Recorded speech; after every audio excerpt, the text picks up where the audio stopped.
She said, take your time, what's the rush? I said, baby, I'm a dog, I'm a mutt. At least he's honest. That has been in my head rent free. Just rent free. Oh, hi, welcome or welcome back to the Self-Indulgent Podcast. I am your host, Mariah. If you are new here, welcome. And if you are not new here, welcome back. But yes, mutt and what else has been stuck in my head? I don't know. I'm feeling the sensual energy. So it's funny because I found out that, first of all, Venus is in retrograde. Venus is all about beauty and love and intimacy and all that stuff. It can be a bit of a vain planet, just a little bit. And it's so crazy because recently I've been feeling very good, very embodied, I think, in a different way than what I've been talking about recently and how to embody some of the things that we do. I've been feeling it in seeing myself, loving on myself, like even if it is my body where I'm at right now, just like strong appreciation for self kind of feels like a love affair, to be quite honest with you. I'm very pleased by it. But then I found out I had gotten a notification from my phone. I use the Pattern app for astrology. It just gives really good deep dives into things. I prefer it over CoStar. CoStar is a joke to me. I'm sorry if you like CoStar. No offense, no shade. I'm just saying. The Pattern takes a way more in-depth look at these things and it can tell you what timing you're in your life. I ended the painful cycle in the Pattern app. This is not sponsored. I would love for it to be though. You go to My Pattern and then you go to My Impact and it'll give you these temporary cycles that are impacting you based on your birth chart. I was in a year cycle that was transforming, but it was a painful cycle. Like it was meant to be a hard, painful cycle, and I felt it. It was true.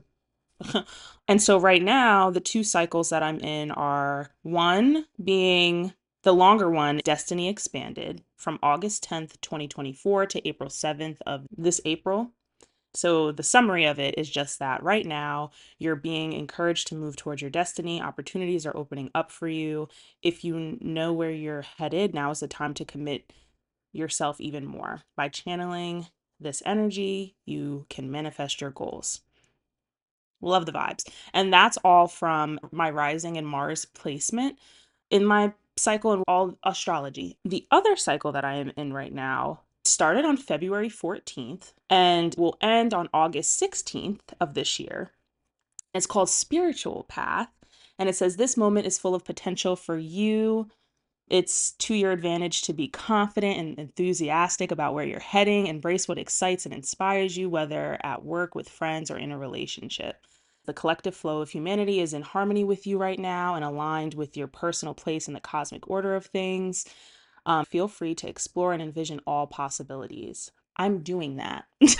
I will let y'all know that I am definitely expanding. I really like the Pattern app. The notification that I had gotten was regarding Venus retrograde, and this happened on March 2nd. When I tell you, my jaw was on the floor when I read this because I was feeling this energy so deeply. It says the next 6 weeks are all about love. This just started 2 days ago. I was feeling this energy for the last week and a half, almost 2 weeks. I feel like this blossoming happening. Today is the 4th of March that I'm recording this. The next 6 weeks are all about love, relationships, and intimacy. This is a magical and rare time that will affect how and who you love. Listen to understand how to work with this time period and how you will be impacted. I would pay attention to what sign you have in that. I have a Leo in Venus. I actually have a lot of Leo placements behind the scenes. None of them are in my big three, but I have Leo, Mars, Mercury, and Venus. What Venus retrograding March 1st means for all of us is that she's retrograde until April 12th. Venus retrograde periods are actually really rare. They occur only every 18 months. Venus is the planet of love, self-value, and relationships. It takes 584 days for her to complete a cycle and start a new one. During the time Venus is retrograde, everyone is impacted by it. It's kind of like a time outside of time, or very unusual. Things can happen regarding love, intimacy, and relationships. Because it's so rare and so unique, it's not every day you get an opportunity like this to release what is holding you back from intimacy. It's what we all desire. Everybody wants to be loved and seen and to find somebody who loves and sees them. It's a beautiful feeling to be known by another. It can also become something that we're so fixated on somebody else seeing us that we don't know how to see ourselves or love ourselves. We outsource it and ask somebody else to love us in a way that we're intended to love ourselves. During this time period, it really brings all that up. All the things that we go through in relationship, whether we feel rejected or abandoned, lost, more alone in a relationship than actually being alone, or whether you're the lucky ones who found somebody that really understands you. This is a beautiful time to be open and to allow this energy to move through you and guide you because it's trying to help you have intimacy with yourself and with another in a way that maybe you haven't found before. I'm gagged by that. I'm gagged. My jaw was on the floor because I am totally going through that. Like, I couldn't have put my experience into better words than that. And I'm like, whoa, it's very exciting. So I am a Leo. Leos are very much about attention. Leos get a bad rep. Sorry, I'm not a Leo. My Venus is in Leo. And Leos get a bad rep because it's like, oh, main character energy. They just want all the attention seeking, da da da. It's more than that. The more I've come to learn about Leo, the more I understand, I can confidently say now without shame or guilt that I like attention. I do like attention. That is what it is.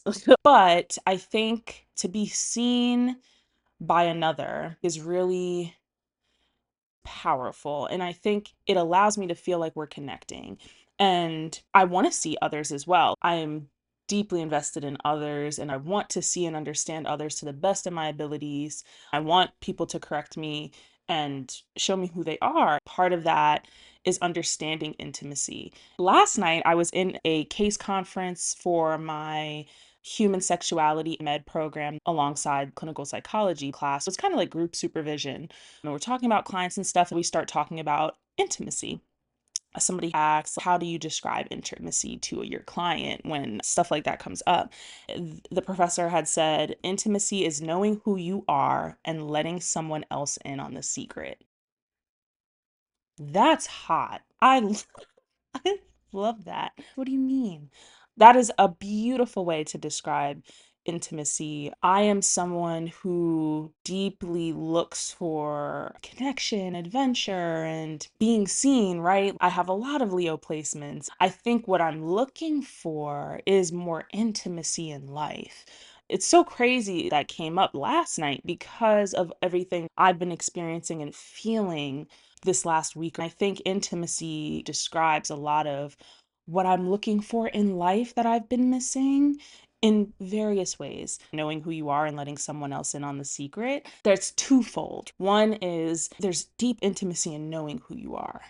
This is why this is called the Self-Indulgence Podcast. I want us to deeply know ourselves. I think there's so much power that comes in that, like a high. The more you know yourself, and can express and have your back. You're your protector, your defender, your lover. You can be all those things for you. You're your own container.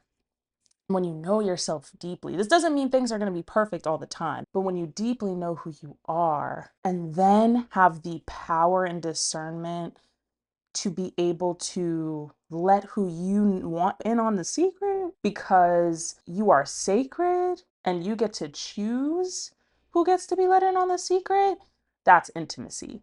And I really hope that we can explore more conversations and over time really lean into taking back our power in that way. Because I think what happens is sometimes we are dying for somebody to see us before we see ourselves, and we don't give that to ourselves first. We're looking for others to affirm that and to give us something that we can give ourselves.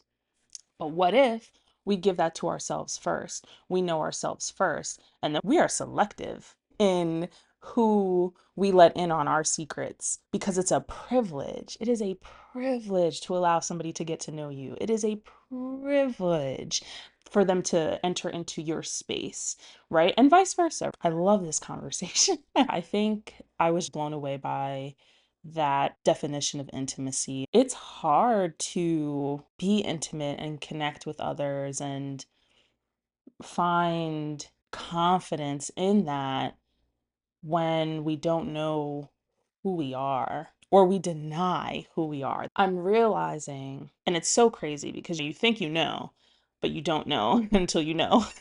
I'm just realizing the amount of programming that we all get, right? We're born into the society, there's all this default programming. You get older and start to question things, right? That starts around, like, I mean, we're always why growing up, but I think questioning values, beliefs, what your parents say versus what you're seeing from others. You recognize differences in how you're being raised versus others around middle school. It's maybe earlier for some people, depending on their experiences. For me, it was middle school and then high school. Once I got to college, forget about it. It was just like, whoa, lots to learn. The deprogramming, you can't do it all at once. It's not like you're gonna just wake up one day and say, yeah, I'm gonna unlearn all of the things. Part of the reason why you can't do that is because you're not aware of what you need to unlearn. It comes in waves, and I've recognized that it takes time. What has helped me deprogram, though, is becoming closer to self and understanding self in helpful, loving, compassionate ways that allows me to look at things and say, hey, is this my belief or is this something I was programmed with? Or if I have a sharp, quick, intense response to something and there's discomfort there, leaning into that with compassion and love and saying, ooh, where did that come from? Who did that come from? Is that really coming from you? And being able to look at that and say, why do I believe that? Why do I think that that's not for me? Why isn't that something I wouldn't want to experience?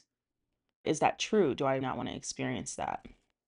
You start to make your internal true voice louder, and the programming and automatic thoughts starts to dispel. For me, over years, what I'll do, what I think I've done is denial. Absolutely. I think denial and not taking a closer look about how I feel about something, because there are things that have come up repeatedly over years and cycles that I'm like, nah, I don't feel that way. I don't think that way. That's not for me. I'm accepting of it, but it's not for me.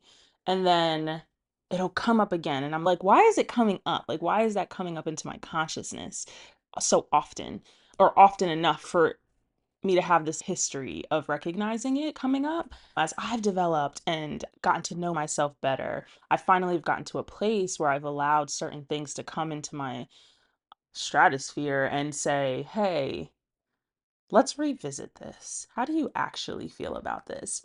But it required a level of embodiment, confidence, and understanding of self to allow me to accept these other pieces of myself. It's a fun time. I'm enjoying that piece. It's also allowed me to really slow down. Like, this is the first time in a while where I'm good. I'm allowing myself to slow down, trust myself enough to listen to what I want to do in a moment, what I don't want to do in a moment. Just keep it pushing. You sat around all day, you didn't get this stuff done. That stuff does not have control over me anymore. Feeling like, oh, what the fuck? You wasted a day. When are you going to do this? When are you going to get it done? It will get done. I know that it will get done, so I'm not worried about it. Do I still feel anxiety? Of course. I have to write a paper later today that I don't feel like doing, but I'm gonna do it. Do I have some anxiety about it? Yes, of course. But it's not an anxiety that is having me question myself anymore. It's just the natural anxiety of like, yeah, you care about this thing, you want to do it well. You don't want to mess up, but even if you do mess up, you're good. I still got you. So there's a level of intimacy when we come back to this definition of intimacy being knowing who you are and letting someone else in on the secret. I'm letting myself in on the secrets finally, and I'm okay with that. I think what can happen through this process is there's so much shame that can get tangled into being intimate with yourself, especially if you're somebody who's been through a lot, right? If you've had traumatic experiences, if you've had a lot of pain, especially relationally. A lot of our wounds in life, the deepest ones, come in relationship, whether that be caregivers and then those that you meet after. It can really fuck with your sense of self, especially growing up. We're so impressionable at that age and come to our own conclusions and beliefs, and they're ingrained, whether you remember them or not, whether they're conscious or not, they're in there and you operate based on them. How can you be more intimate with yourself? How can you be more honest with yourself? How can you be more compassionate with yourself? How can you be more loving to yourself? I'm trying to think back of what has gotten me to this point, aside from the energy of Venus retrograding. I think this has been a hard and painful journey, if I'm being honest. It has not been easy at all. These last few years have been the hardest years of my life. I'm fairly young, but there were times where I'm like, does it have to be like this? Why does it have to be this painful, this hard? And now I feel like I have the understanding that I didn't have then. I've really been learning myself. I was able to see me at my lowest, what that looks like, what that feels like, what triggers those things, what puts me there, what am I vulnerable to? What are my predispositions in response to things, my triggers, my emotional states? Where does my mind go when things feel scary and fearful? How well did I know myself? How connected with myself was I? How much of myself was running away from self? Now I understand that I was really learning myself in a very deep way that I had not before. I don't know if I would be here today in this version of myself if I didn't go through all of that. I just really didn't understand the reason, the purpose, and all of the things that happen in life are really just opportunities to understand who you are at a deeper level. Now I know how to support myself. Now I know how I want to talk to myself. Now I know who is not for me, who is for me, what my needs are, what I want, which is so crazy because I lost that for a long time. There was a long time where I was just like, what the fuck am I doing? I have no idea what I want. I think now I don't necessarily feel like I'm chasing anything. There's room for the things that I want in life, but there are certain things right now that I desire that I feel good about, but I don't feel like I need to chase it and I'm not coming from a place of lack. Right now, what I do want is to continue to be with me. Whatever I choose to do or wherever I choose to go, I want to continue on this path of, I'm less concerned about where I'm going.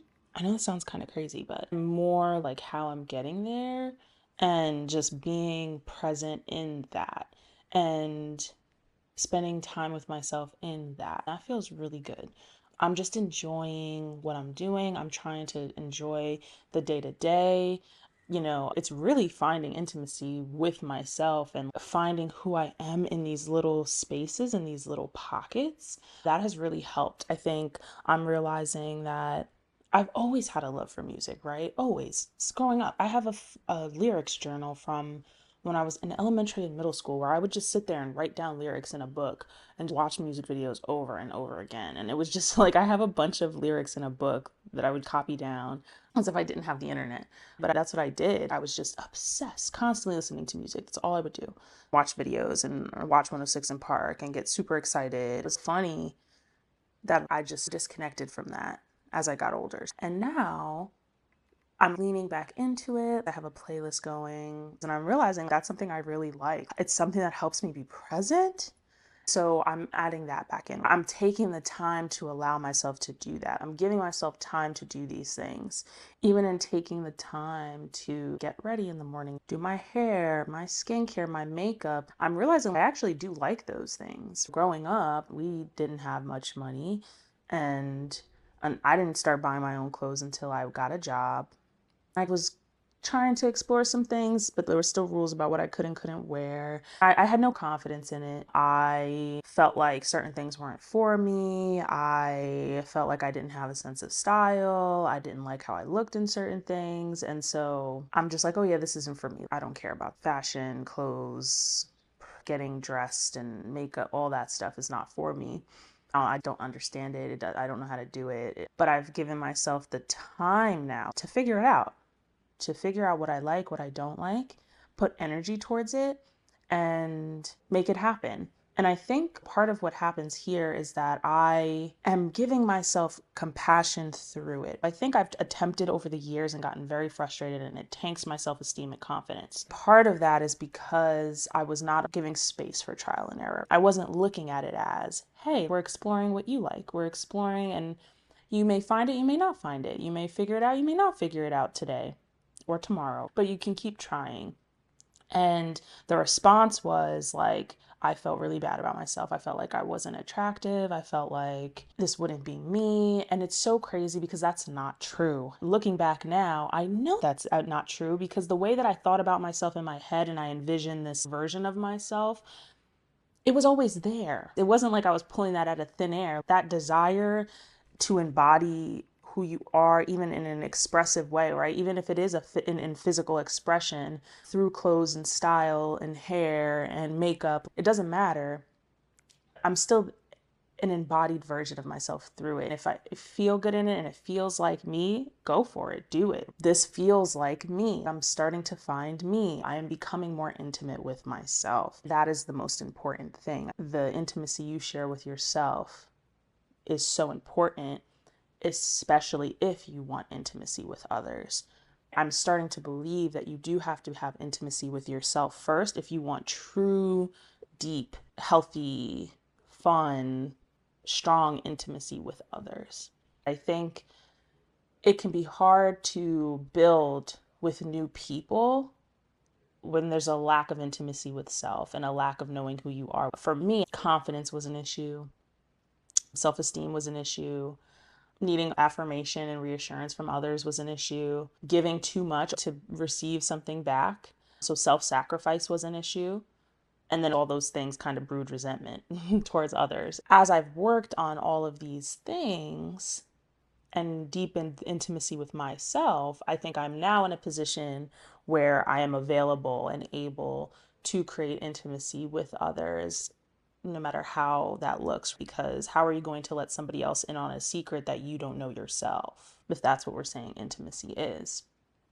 For me, it has been a fun experience to feel self-assured and then kind of get to play this game and dance who gets to be a part of what I've cultivated for self and what can we do with that, and whether that be friendships, relationships, romantic relationships, whatever it is. I am enjoying this energy because I think it is finally helping me experience some of what I've been hoping to experience. I want to come back to Leo. So Venus is the planet of, I know this is not to go on a full tangent, but to bring it back full circle after explaining, kind of going through intimacy and the energy, starting with the energy of Mercury, I wanted to come back to Leo. So Venus, well, first, Venus, the planet, can sound a little vain, right? It is the planet of love. How do I look? Do you love me? Do I love you? That would be Venus questions that Venus would ask. And Venus rules Taurus and Libra. When I think of Taurus, I think of lover people. Libras are all about relationships. Libras are very fun. They're an air sign. They're my favorite air sign. The other two air signs are Gemini and Aquarius. Yes. I love you, Aquarius and Gemini. We have beef sometimes. We conflict sometimes. And I'm saying that as a Gemini rising. I understand y'all.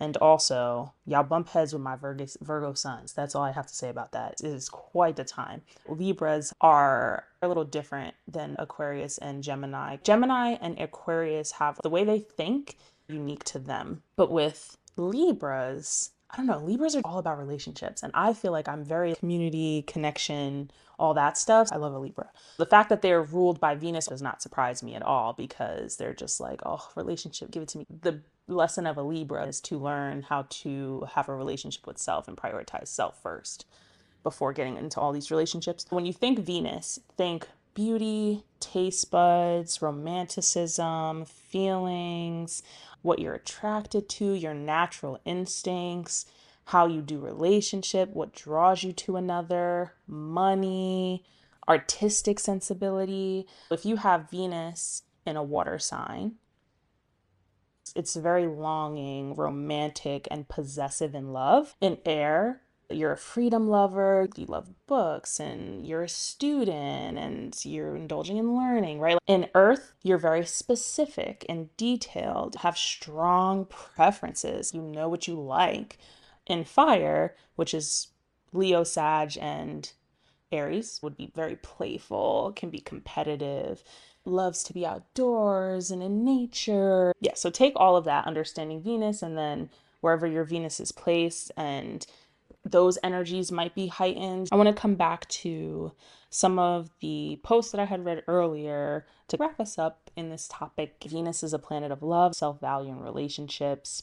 I urge you to take the energy that is going to be here until the middle of April and use it to your advantage. Use it to release what is holding you back from intimacy. What is it that holds you back from intimacy? If we're looking at intimacy from the way in which I described it, knowing yourself and then allowing people in on a secret, what is holding you back from that type of intimacy? What is stopping you from embodying who you are, knowing who you are, and then being selective and having fun with who gets to be a part of that? What is holding you back? For me, a lot of what was holding me back was self-confidence and self-esteem. I think that is probably the main thing. And the more confident I got and the more self-esteem I had, the more compassion I could have for myself, with which absolves shame. Once shame starts to absolve, things that I would have never allowed myself to experience or understand for myself came up. And I was like, oh, no, that's true. That's so real. I actually really like that. That is self. There she is. There she is. There was more to you. I knew there were things there, but I'm able to accept it. None of it has been scary. None of it has been overwhelming. I'm excited. I'm ready to go. I am at that point. So what's holding you back from releasing what is holding you back from this intimacy? It is a really beautiful feeling to be truly seen by others, but I think what enhances that is when you see yourself. When you deeply see yourself and have that strong connection to self, it can enhance that experience of being seen by another, right? Because you already know what it is. So when you can see that somebody knows what it is, they get to witness you in that. It is really beautiful. That's what breeds strong connections and bonds. I think I've talked a lot about hiding, right? In a lot of my episodes last year, this hiding from self and thinking about what does it mean to be authentic and vulnerable and your true self, to recognize for a long time that I was hiding. I was not that. And because of this perpetuation of self-confidence, self-esteem being an issue, I didn't even allow myself to find myself. I was struggling with self-esteem and confidence so much that I didn't even allow myself to find myself, because a lot of this stuff can be trial and error as you're figuring out who you are. I was not only hiding myself from others, which is what I thought it largely was. No, I was hiding myself from me. And once I gradually started to allow myself to think and feel whatever that was, as I did gain more confidence and said, fuck it, like, let's fuck around and find out. Because I think you get to a point where you get tired. You're tired and you're like, what the fuck? I want to live. And that's where I got to the point where I was like, I want to live. Hopefully, this is helpful in that, if me saying like, yeah, I wasn't even hiding from others, I was really hiding from myself first and primarily. I hope it's helpful, because I wish I would have understood and realized that a little sooner, but everything happens for a reason. I'm not bitter about it. I'm happy to be where we are now. I'm thrilled to be here. I want to talk a little bit about rejection and abandonment and loss. It is hard to handle and deal with. When I talk about self-esteem and self-confidence, what also held me back was abandonment, rejection, and loss. Those three things are terrifying. They are absolutely terrifying. From an evolutionary perspective, being cut from the tribe, rejection, that shit is like death. It feels like you're dying. It can feel that panicked when you're cut from the tribe because that's your sense of safety, your sense of knowing, your sense of self. That is still biologically in our bodies. That response to rejection is like, you killed me, you took the knife and stabbed me, and you left it there. Like that, it does feel that bad. I think I wouldn't even allow myself to be rejected. I had experienced rejection enough, honestly, not even directly. Like, I wouldn't even, I'm thinking about like middle and high school. I never directly faced rejection. It was always clear, but it was a roundabout, right? Like, I never put myself out there to be to my face rejected. I grew up in the era of ghosting when ghosting became really popular, right? So that's a form of rejection, but very passive. I've experienced a lot of passive rejection. That is almost worse because it allowed me to come up with these crazy stories in my head about myself. And I really beat up myself and I really had a lot of shame towards self and I felt horrible about self. So this is where self-esteem and confidence starts to crumble, right? I wonder sometimes if I would have put myself out there and got a more direct rejection, if that would have been better, right? Because it kind of lets it dispel all the stories. If somebody has to do it directly, one, most people are not going to, I mean, depending on where you go to school, like maybe there would have been some people like this, but most people aren't going to try to humiliate you. Honestly, they're probably uncomfortable having to do the rejection to begin with. Like, if we're thinking romantically, I'm thinking about people who I didn't feel that same way back, and it had nothing to do with them, right? It had nothing to do with who they were. But I was uncomfortable having to say that. So I was part of the problem. As opposed to if they did come up to me and just ask me, we also all suck at boundaries and just like being assertive and being able to handle conflict in healthy ways or confrontation. If I could have just been able to say it, right? Because I would never want to humiliate them. I was uncomfortable, but humiliation wasn't the intention. They would have just understood, like, it's not them. This is just not what I'm interested in right now, right? That is so much better than these passive, like, hearing things behind the scenes and like people avoiding and like this ghosting, like all these other things is very passive rejection, which allows me to create crazy stories in my head about myself. That type of passive rejection, one, it fucked, right? Like I said, confidence and self-esteem and how I thought about self. And it made me terrified to ever put myself out there ever again, like in a more indirect ways.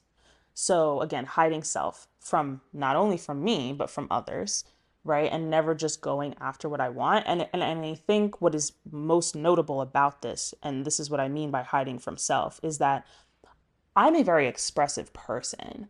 I am an extrovert, absolutely. I have leader qualities that I also don't like expressed. And that's a whole nother story that I talked about in my last episode. I deny these parts of myself, which would actually help me handle rejection.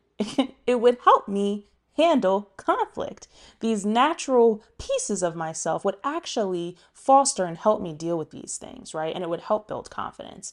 And so it's just a crazy loop of things and how I handle things and what these lies and like just like not true, really bad, sad beliefs, and that created so much shame about self. I brought this up because I think when we're talking about intimacy, rejection, loss, and abandonment can really, really, really fuck things up for you and how you feel about yourself. It's just so important to pay attention to that because if you have the fear of abandonment, rejection, and that is part of what is holding you back from intimacy and knowing self and others, right? The first hurdle is you have to stop rejecting yourself. How is anybody else going to accept, love, and see you if you don't accept, love, and see yourself, right? Nobody's going to do that for you to the extent that it creates it in yourself, right? Like you have to cultivate that for yourself. And then it's a great addition when you can get that intimacy from others. But if you can't see yourself, how is somebody else going to see you? If you're hiding from yourself, you're hiding from others.